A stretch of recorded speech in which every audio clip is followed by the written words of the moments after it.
Hello everyone, Assalamu alaikum. How are you all? I hope you are well.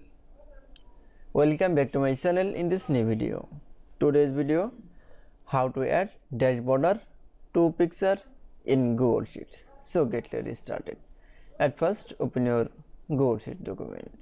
In this video, I will show that add dash border to picture. Now going to the insert menu option. Now for click, then click for the drawing option. Now going to the image option. Now click for the browse option, then click for the image.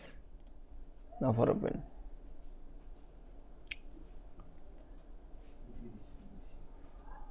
Then I show insert from the image.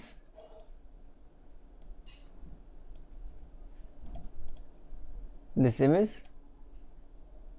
is add dash border. Now going to the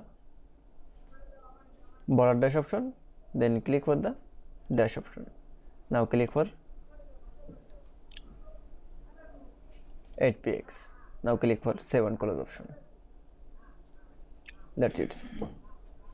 Then I show add dash border to picture in Google Sheets is very easily. I hope to enjoy the video. Please like, comment, share and subscribe my channel. Thanks for watching.